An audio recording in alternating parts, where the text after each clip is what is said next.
Hey, Profit First entrepreneurs. It's me, Susanne Mariga, your favorite CPA, fractional CFO. And here we are at the end of the year. And we thought it'd be really great just to close out the end of our year with just some memories, some of our favorite episodes that we've done in the past, some of our oldies but goodies, and really just come and just really just reflect on really the best of the best, right? And this episode means a lot to me because I feel like as an entrepreneur, a lot of times we've been called to do the things that we're doing, right? It's our gift, it's our talent. And when it's our gift and our talent, we can truly be in the artistry of it, right? And we can build, these complex processes, complex procedures. But the reality is when you're scaling, when you're growing a business, when you are building a business that is going to cross many barriers and really become a national brand, one of the things that's really important is that you create processes that anyone can follow, right? That anyone can step in that assembly line, with the right skill set and be successful in your organization without a lot of ramp up. And as a result, it's really important that you don't create very complex procedures, but you really simplify, right? You create simplified procedures that anyone can step in and do that. I think about Amazon. At Amazon, you might have a guy that comes in today and his job is to put boxes on a conveyor belt. And the reality is that guy that may have started today may not come back tomorrow. And so really, you've got to have processes so simple that the next guy can come in and put boxes on a conveyor belt.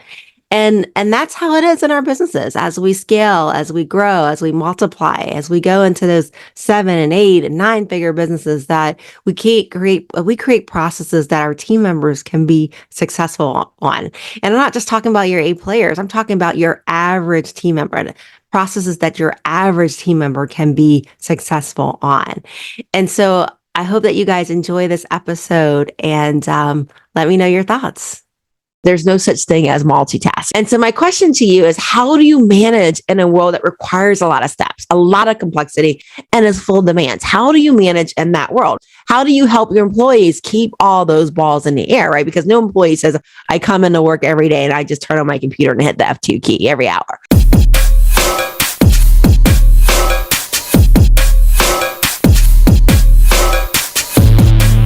I want to talk about a special topic, really. And I want to talk particularly about the topic of scaling. And scaling is not just growing, right? Not just getting new clients, not just increasing revenue, but making sure that you do it in a way that you stay profitable, and not just profitable, but within your target allocation percentages.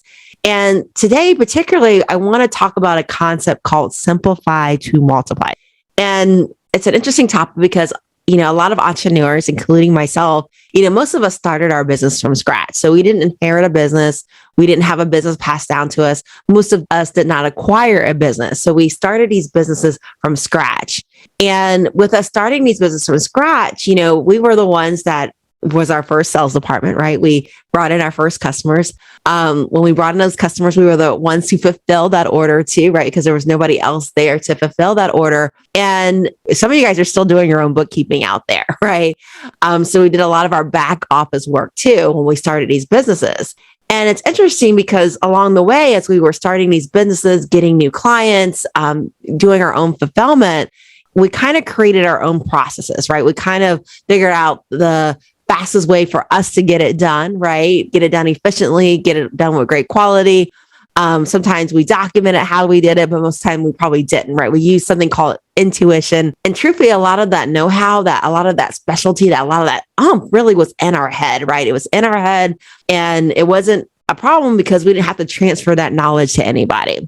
And as we grew, right, as business owners, as we added that first employee, right, that employee just had to stand back and observe what we did, right? They just took notes, right?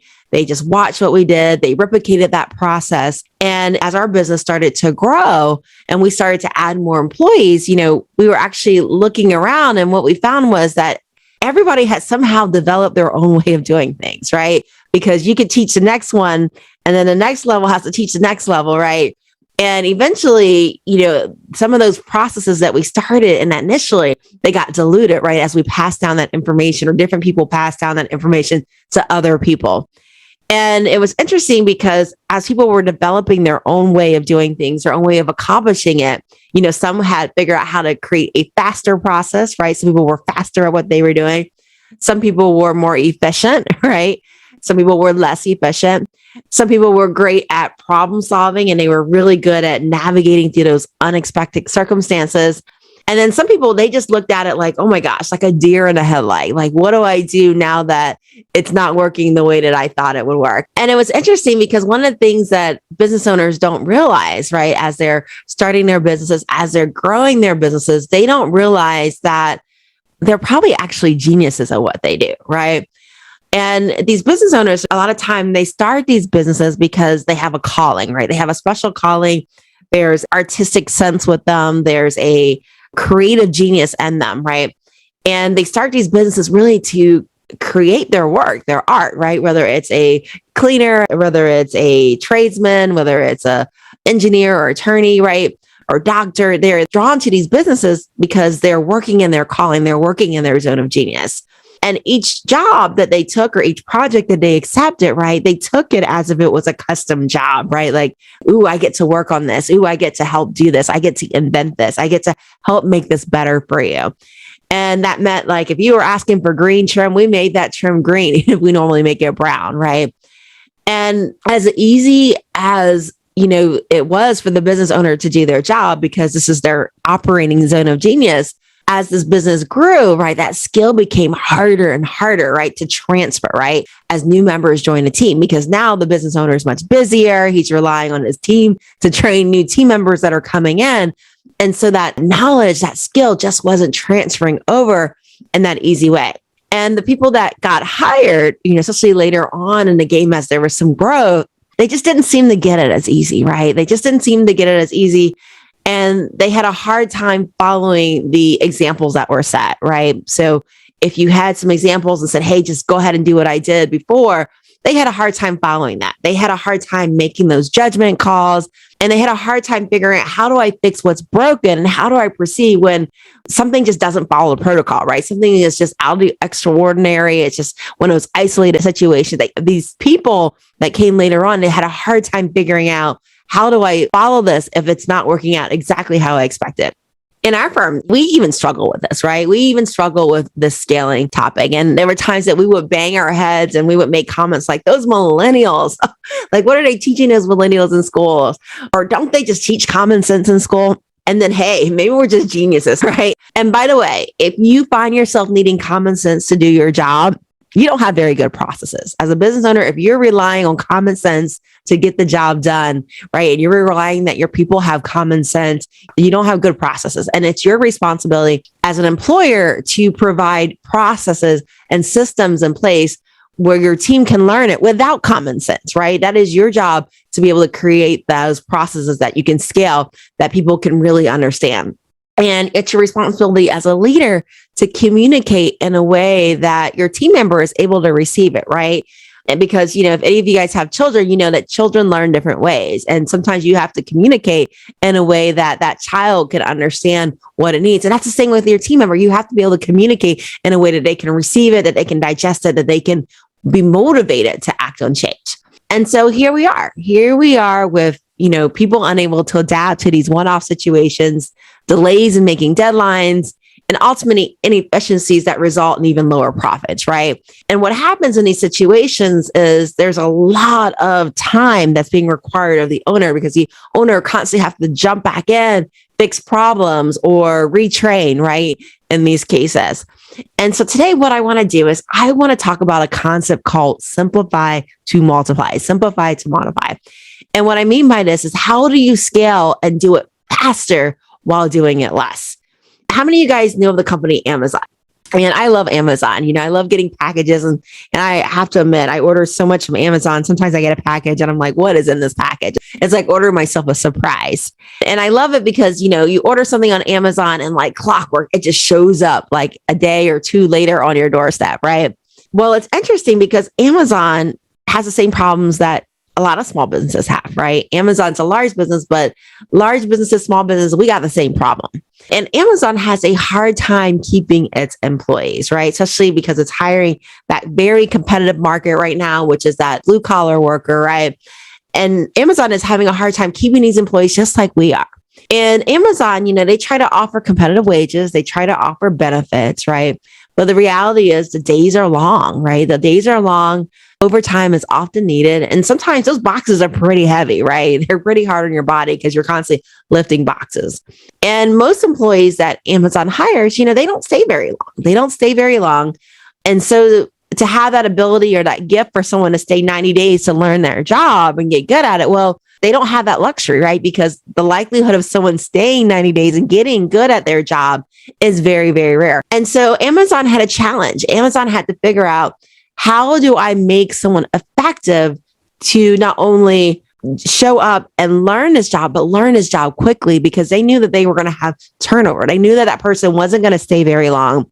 And so they needed to be able to figure out, how do I get this person that's a gift for today, because they might not come back tomorrow, and really be able to get the most productivity out of this person without taking 90 days to get them up to speed. And I mean, Amazon had to figure out, how do I get this person up to speed within 3 business days, right? 3 business days of starting their job. And Amazon had to look at each of their team members as a blessing, and they had to figure out, how do I quickly do this? And so what Amazon did was they learned to simplify in order to multiply. They had to learn how to make each job so simple, right, that anyone could walk onto the assembly line and quickly learn the job, right? And so today, what I want to do is I want to talk about that concept. I want to talk about that concept of simplify to multiply, and how to simplify in order to scale effectively. So my first point is, and you want to grab your pencil because this is going to be good, right? Is entrepreneurs are craftsmen. Okay. So entrepreneurs you guys aren't normal people. Okay. You guys are craftsmen. When it comes to doing your profession, you're going to notice that one off. You're going to notice that 1 centimeter off isn't right. You're going to notice that spot on the wall. And you're going to notice that things that 99% of the population would not notice. Okay. Because you are a craftsman as an entrepreneur. And many of you probably know your craft so well, right, that you probably got intuition when things aren't right, right? You could probably do your job with your eyes closed. You can do it from memory. You don't need anything written down. You just know what to do. You can't describe how you just know what you do. And many of you might actually be considered gifted in the professions that you've chosen, which is why you chose that profession, because it gave you so much joy. It gave you so much gift that you wanted to impact other people. And so you're able to learn your trade faster than most of your peers. And hence, that's why you're running the show. That's why you're running the show. But here's a truth bomb. Here's a truth bomb from you. Most of your employees, most of your team members will never be able to achieve half of what you're able to achieve. And most of your employees or your team members will never make it to the technical level that you've been able to achieve, right? They just won't. That's just the reality. You've heard the concept that if your employee can get 80% of what you can be, then they're a good employee, right? Because, you're in your zone of genius usually when you start your business. You're starting this business because it's art for you, right? You're creating 16 chapels and whatever you're doing, right? And so while many people argue that you should only hire A players, and I agree, when you hire an A player, somebody that's talented at what they do, it's going to be a lot easier to train that person, right? When you hire an A player. But the truth is, A players only make up the top 5% of any profession. The top 5%, that's it. And the truth is, those A players didn't wake up A players, right? They didn't wake up born out of their mom's womb and go, I'm an A player. No A player comes out that way. In fact, most A players are molded into A players, right? They come on as the rookie and then they're molded to become the expert that they become. And most of these A players, they are molded through critical feedback, getting that tough lesson, that tough feedback, like you did it wrong, you need to do it right next time. They're molded through education, right? They've invested in their own education, or someone has invested in it for them. They've learned from the school of hard knocks, right? They've made mistakes. They've had to pick themselves up, right? They've made more mistakes. And most of them have built something called grit over time, that ability to take a shove, to take that fall down and get back up, right? That's how A players are made. They're made through the hard knocks of life, right? And to scale a multi-7-figure business, you're going to need to work with many people from many different levels of education and experience, right? Just like Amazon, it's going to take all people to get to that income. And especially when you're in hypergrowth, meaning you are doubling your business, you're adding 30% growth, 40% of growth every year, you're going to need to learn to mold people quickly from being your least valuable player to being your most valuable player, right? From the least valuable player to the most valuable player. You're going to have to learn to mold them quickly. And so I want to challenge you today. A lot of people tell me it's hard to hire, it's hard to find people. I'm going to challenge you today with a concept. What if anyone could be an A player? What if anybody could be an A player? What if A players are actually made, not born? And what if this theory was true? If this theory was true that A players are actually made and not born, how would you go about creating an A player? To create an A player, it's going to require the following steps. It's going to require that you simplify your processes. It's going to require that you train and retrain and keep training, right? It's going to require mentoring, right? It's that holding that hand and saying, hey, I've been there before. You can do this better. Let me challenge you. It's going to require creating processes that are easy to digest so that anyone who's just average, right? Average can easily follow that process. That's what it's going to require. And so today I want to talk about how do you create processes so that the average person can follow the process, right? Because we live in a world where we got to have average people being able to perform like they're A players, right? So the first thing you want to do is you want to standardize. And when I talk about standardize, I mean create SOPs, create those standard operating procedures. What is written down can be followed. If it's in your mind, well, it's just in your mind. That if it's in your mind, you cannot transfer that knowledge, right? You cannot scale if all the information is in your mind. So write down the steps that need to be done. And it's interesting because, science has proven that people learn different ways, right? We've got people that are visual learners. We got people that can listen and learn. We've got people that are very tactical. They just need to jump in and do it with their hands. And that's how they learn. And so when I create training processes, I like to create training processes that actually include all three methods of learning. I like to create instructions that they can go back and read over and over again. I like to create videos that they can watch. And a lot of times, when we're hiring new people, I like to have them shadow a more experienced team member so they can follow the steps and learn those steps that are being performed. I remember when I was graduating from school and all the job ads that everyone had said, it's important that you got to be able to multitask, right? You've got to be able to multitask. And all the job posts said, you must have that ability to multitask. And you had to be able to really be able to adapt really rapidly when things were changing constantly. And you were required to do many things at once. Things like answering the phones while at the same time sending out an email, while at the same time filing that paper away because you got to stay organized. You don't want paper everywhere, while at the same time getting your main job done, right? That was the message that they told us when we were getting out of school. And although some people can handle that level of complexity, because some people can handle it, that top 5%, right, that we're talking about, the majority of people that are going to be available in your market, majority of people that are going to be available to hire, they're not going to be able to handle that multitask, right? And what's actually happened when people called it multitasking and actually doing many things at one time, what was happening was the mind was actually just switching, right? Meaning that it was focusing on one task and then stopping and focusing on another task. It was just a switching of the different topics and working on one thing. And it was just stopping as you worked on another thing, right? That's really what was going on in the science of the mind. And if you kept doing this long enough and you kept adding to your list of to-dos and things that you were juggling and you were doing this all the time, well, what happened was, you just didn't do anything really well, right? You just didn't do anything really well at the end of the day. And so now science is telling us that there's no such thing as multitasking, is what science is saying.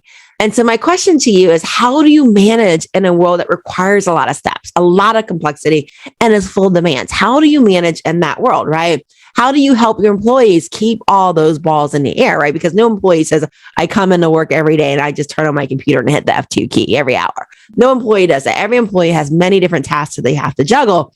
But now that we know there's no such thing as multitasking, how do we allow our employees to do that easy? So one of the things that helps is create a checklist.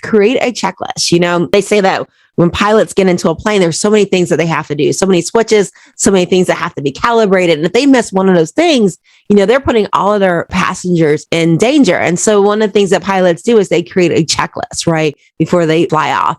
And if you create a checklist, what you're doing is you're requiring your team to check off the steps that they're required to perform, and they're making sure that they complete each required step. And I have to confess, I use checklists for everything. If I'm going on a trip, I have to create a checklist of, Suzanne, make sure these things are in your bag. Because, when you're dropping off kids at school, you got to be able to write this down. And a checklist can be used to make sure all the steps are being followed and all the steps are being completed. I like to create videos. I like to create videos of tasks being formed. I use a software called Loom. Sometimes I use software called Zoom, right? And I just use the recording function. And what I'm doing is I'm creating videos of me performing the steps. And not only am I creating a video of me performing the step, and you can use your video camera on your phone, but I'm actually talking through the task. I'm talking through what I'm doing. And, I look back now, we've got a whole library full of videos of different things that our team can learn on. And I save these videos in our library every time I create one. And we have videos that now several staff have watched these videos. And anytime they're learning a new task, I say, just check out this video here. And they go back and watch it. And these videos are so detailed. I mean, so detailed that a lot of times they don't even have to follow up and have questions. So as you're doing your video, what you want to do is you want to think about everything that's required in that step when you're creating that video. What are some common questions that you had when you were learning it? What are some common questions that your team members have when they're learning it? What are some exceptions that you're seeing? What are the things that are constantly being broken or not being done right? And make sure you address those things that you're seeing in those videos. How do you handle those exceptions that you're seeing? And what are some common situations that might occur that you should also include in that video, right? And then show them, how are you thinking through that problem solving? How are you thinking through that video? What is your thought process in that video and that task? And convey that through your video. Convey that thought process, convey that reasoning, right? Because you want to teach your team members how to think through those exceptions. And the next thing is, don't overwhelm, right? People got enough on their plate. Don't overwhelm. Reduce for effectiveness. The Pareto principle teaches us that 20% of our activities are going to contribute to 80% of our bottom line, meaning that 80% of what we're doing is probably a waste of time and money, right? So we really want to focus on that 20% that's really adding to that bottom line, the 20% that has the greatest margins, right? And my question for you is, what are your 20% of activities that's creating 80% of your profitability? Can you get rid of those activities that are not contributing to 80% of your profitability? And imagine how much easier it would be to teach your staff if you had less to teach them, right? Because if they don't have to learn, this process and this process, they can just learn the processes that really matter, that contribute to your bottom line. Imagine how easier it would be to scale your business. And I know that this is definitely easier said than done. You think to yourself, I put so much effort in growing this part of the business. I know it's not super profitable. It's not adding to a lot to the profits, but I put a whole lot into this part of the business. I've invested so much money. I spent so much time. I totally get it. I get what it is having to count the cost of letting something go. But imagine what resources you're tying up, right? By not focusing on the things that really impact your bottom line, right? What resources could you free up by letting those things go? And consider removing those services and products that don't contribute substantially to your bottom line. Consider removing them. The next step is take a look at your processes. Take a look at your processes, and your team member responsibilities. Is there a way of simplifying that process? I occasionally sit down with my team members and I observe their processes. I just watch what they're doing. And anything that isn't contributing significantly to the process or can be removed, and we probably wouldn't miss it, I go ahead and remove it, right? So I look for redundancies. I look for opportunities to consolidate. I look for opportunities whereby doing one thing automatically contributes to another. So I'm looking for automation with that. And I look for those opportunities to automate, opportunities to remove the people. Is there a software or some type of equipment that I can do this that doesn't require the labor resources? Or is there an outsourcing opportunity that someone just does this better than me that would be better if we just outsource that part of the process? And again, what I'm saying is the less steps, the better, right? We're simplifying steps. We're making the job easier. I used to email every task that came to my mind. So if I thought about something, I would email my assistant the task, or I would email one of my staff member a task. It was interesting because as I emailed the staff person, or I picked up the phone and called them, right, the person would write down the task on their notebook. And if they wrote it down, sometimes they did it, sometimes they didn't, right? That's the reality. And if I didn't see a lot of movement, then I might call or send another email to follow up. And I found this thing in Microsoft. It's called Microsoft To Do. And it's really neat because I can actually put the task in Microsoft To Do and I can send it to that person automatically. And as this person finishes up the task and they complete the task, or if they're in between completing the task, they can put notes on it. It automatically updates my side so I can see where the task is at any given time. And when it's complete, it actually marks it off my to-do list on their side. So again, we're using that automation to reduce that follow-up and making sure those things get done, right? And now I don't have to follow up on task anymore. And so, instead of having your admin book meetings, another thing you could do is create a calendar link, right? And send it out. And if that requires a Zoom link, you can create a Zoom link through Zapier, right? That creates that Zoom link automatically when that meeting is scheduled. And again, the less mundane things that your team has to do, the less chasing of people, right? Because it's hard to capture people. It's hard to schedule people. The more he or she is going to be available to concentrate on the bigger, more important things. So what I'm doing is getting off those mundane tasks off your list. And eventually you're going to require less people with all that automation, which is going to help you grow your bottom line. So in summary, what I'm saying is simplify to modify, simplify to multiply. When you make your processes more simple, the easier it is for your team to learn it. When you're efficient with your services or product offerings, you're only focusing on your zone of genius, you're only focused on your Pareto principle, you're going to require less complexity, right? And what's going to happen is your employees are going to be able to learn the task faster, right? When you have less complex processes, your employees are going to be able to learn that task faster. Kind of like Amazon. That person needs to learn their job within 3 days. They need to become an expert in 3 days. So when you make things more simple, you'll be able to put employees into that position to quickly learn. Also, multitasking is a myth, right? Multitasking is a myth. And A players are made, not born, right? A players are made, not born. So make it easier for your team members to become A players. Make it easier for your team members to be successful so that the average person can do the job, right? Create that checklist to help them succeed and create accountability when steps are not followed. And make it easier for your employees, right? Your team members to learn the job. Reduce that complexity. Automate before you delegate, right? Find software, machines, anything before you have to bring on headcount. Focus on product and services that most build your bottom line, that have the greatest margins. Create those training videos so you and your team don't have to be demonstrating all the time, right? You create that library that you can use and reuse all the time.